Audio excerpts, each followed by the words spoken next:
مساء الخير، يا رب يكون كل الجميع بخير. معانا انتصار جديد، وزي ما بقول احنا معانا ابطال يا جماعه عاملين نتائج رائعه ما شاء الله. ريهام ده رابع اسبوع معانا. ريهام حاله نحافه ابتدت معانا 43 و600 جرام، احنا النهارده 46 25 جرام. الكلام ده يا جماعه في 4 اسابيع فقط. قولي لي بقى يا ريهام، فرق معاكي التغذيه في ايه؟ وقبل طبعا كنا ايه، ودلوقتي حاليا الموضوع اختلف ازاي؟ لا طبعا يعني هو الاول خالص كنت حاجه غير اللي انا فيها تماما. يعني نظامي كان ملخبط، ما كانش فيه اي روتين ليومي، لبسي ما كنتش بعرف البسه. لكن اني انا اصلا البس الاوتفيت اللي انا لابساه ده انجاز رهيب. انا مش بعرف البس البلت اللي انا لابساه ده خالص.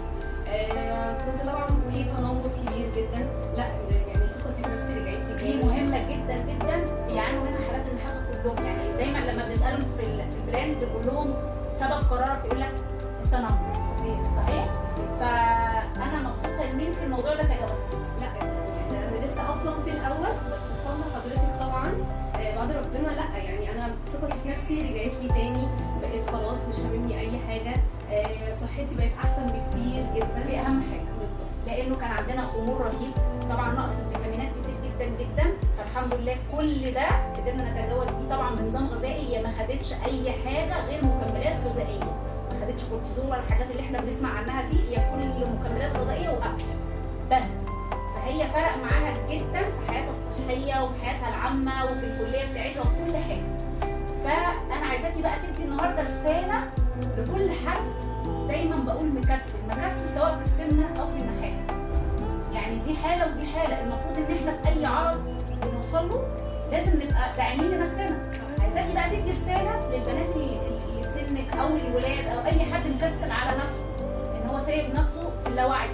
قولي لنا بقى النهارده رساله للشباب اللي زيكم. انا بوجه رساله. انا كنت واحده من الناس، كنت زيكم، كنت كسلانه، كان كلام الناس بيأثر فيا، ما كانش هاممني. يعني كان كل اللي هاممني كلام الناس. لا انا دلوقتي صحتي رجعت لي تاني، ما بقاش فارق معايا اي حد، بقيت بلبس اللي انا عايزاه، بقيت بروح وباجي. انتوا هتفضلوا سايبين نفسكم كده، يعني هتفضلوا في اللاوعي زي ما الدكتور بتقول بالظبط. لكن لو يعني اعملوا ده عشان خاطر نفسكم، مش عشان خاطر اي حد. بدون اي حد، احنا بنعمل لنفسنا. يعني انت عود نفسك لما تصحى، انت بتصحى تعمل 1 2 عشان نفسك، مش عشان خاطر اي حد.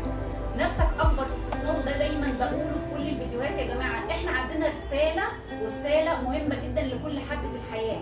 ابدا بنفسك، سواء بقى في السمنه، سواء في النحافه، سواء عندك كورس عايز تعمله، سواء عندك كليه، سواء عندك اي هدف من اهداف حياتك. ابتدي بنفسك. نفسك اهم حاجه، ومحدش ابدا هيقدر يعمل معاك بدون انت تكون داعم لنفسك. يعني انا اديتها البوش وهي كملت، انا اديتها الطريق وهي مكمله ما شاء الله. هي كل اسبوع بتيجي تجبرني عن الاسبوع اللي قبله. عايزه اقول الارقام جوه اكثر من رائعه. احنا قلنا الميزان بس الارقام جوه فيها تغذيه رهيبه ما شاء الله. كل حاجه بسم الله ما شاء الله زي ما احنا ماشيين بالظبط. احنا بلان، ومش عايزينه اللي هو بلان يبقى دلوقتي، لا احنا عايزينه ده هيبقى اسلوب حياتها. ان هي دلوقتي كمان نعمه كبيره بقت تقوم وتحس بالجوع وبقت تقوم تعمل لنفسها هي الاكل. فده اكبر حاجه انا مبسوطه بيها، لانه هي كانت حد طول الوقت كسلان. انا مش عايزه اقوم، انا مش عايزه اعمل، انا زيها زي كل حالات النحافه اللي هم دايما مكسلين هم ياكلوا اصلا. انا بحس ان هم بيكسلوا يندبوا، هم عايزين كل حاجه سايبه. فده طبعا ما ينفعش. في عناصر غذائيه لازم تخش لك يوميا، لازم تعملها. فانا مبسوطه بيكي، ورسالتك النهارده بجد انا مبسوطه بيها، لانه قد ايه انت حد واعي، وانا بعشق الواعي. اللي انا قلته في اول يوم لما كنا مع بعض قد ايه انت فهمتيه. وزي ما دايما برضو بقول، في ناس كتير احنا بنقول لها وبتفهم، بس صعب جدا ليكم.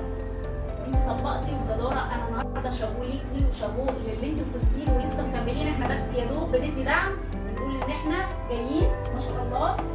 ربنا يوفقك، ودايما زي ما بقول الشاطر في التغذيه شاطر في كل حاجه.